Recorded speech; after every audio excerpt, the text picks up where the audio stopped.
네, 전현희 의원님. 네, 지금 그 특검법의 취지가 기존에 있는 수사기관이 제대로 역할을 하기가 어려울 때 특별법을 만들어서 특검법을 실시를 하는 그런 취지가 있다 이렇게 생각을 합니다.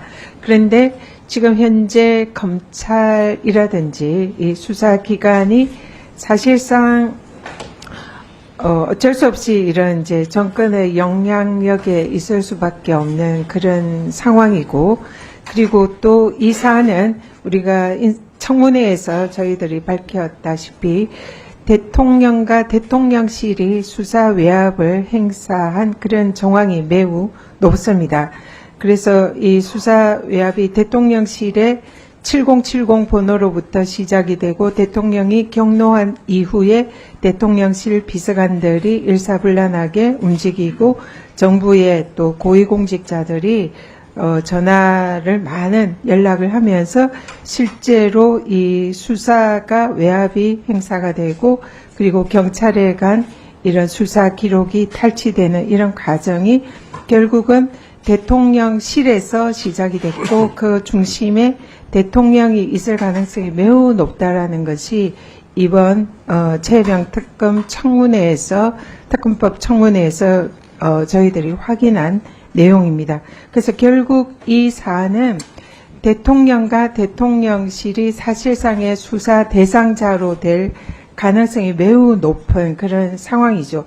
그렇기 때문에 이러한 사안에 대해서 지금 기존의 검찰이라든지 공수처가 과연 이 살아있는 권력의 핵심부를 제대로 수사할 수 있을까, 이런 부분에 대한 국민적인 이런 이제 의문이 제기가 되는 거고요. 그렇기 때문에 독립적인 특검에 의해서 이 사안을 제대로 수사를 해라, 이런 것이 국민들의 요구입니다. 그리고 여기에 대해서 사실상 이 한동훈 대표, 여당 대표의 경우에도 공수처 수사와 무관하게 이 사안에 대해서 특검법이 발의될 필요가 있다. 그리고 제3자 추천, 대법원장 추천 이런 것도 제안을 했고, 그리고 제보 제작 조작도 포함을 시키자, 이렇게 하면서 특검을 수용할 의사를 표명한 바 있습니다. 근데 여기에 관해서 이재명 우리 민주당 대표가 모든 것을 수용을 하겠다.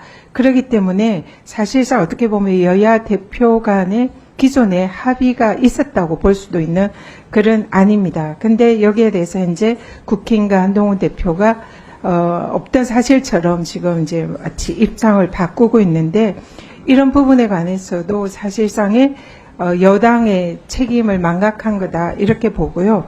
그래서 사실상 권력의 핵심부를 수사하는 사안에 있어서 이 특검의 필요성, 그리고 또 특검의 취지가 대통령에 향한 그런 의혹을 수사하는 거기 때문에 대통령이 이 사안에 대해서 직접 임명권을 행사하는 것은 매우 부적절하다, 이렇게 보고 있습니다. 그래서 대통령이 본인과 대통령실 측근들에 관한 수사 내용이 핵심인 사안에 있어서 대통령이 거기에 거부권을 행사를 하거나 대통령이 직접 그 특검을 임명하는 것은, 이것은 현행 공직자 이해충돌 방지법에 위반할 소지도 매우 높고 특검의 취지에도 맞지 않다, 그렇게 생각합니다. 그래서 이 사안은 현재 억울하게 숨진 우리 최혜병 우리 아들의 그 죽음의 진실, 그리고 이것을 수사하는 그 박정훈 대령과 국방부의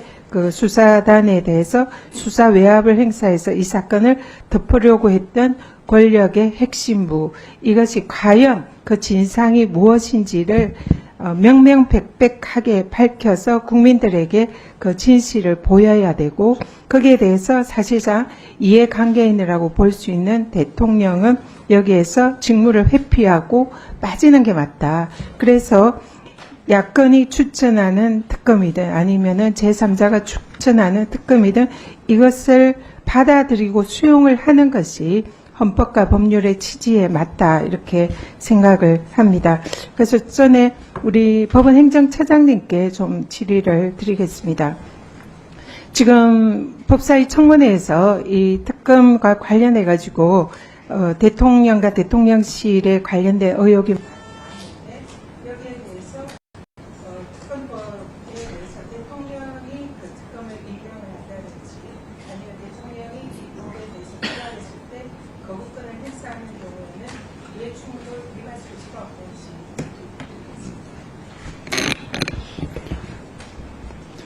전체적으로 이 특검 법안 자체에 대해서는 저희들은 유사한 형태의 선례들이 있기 때문에 거기에 대해서는 이제 입법정책적 결정사항이다라는 정도 생각은 가지고 있습니다. 다만 말씀하신 바와 같이 거부권 행사 이 부분에 대해서는 저희들이 아직 검토해 본 바는 없습니다. 네, 수고하셨습니다. 다음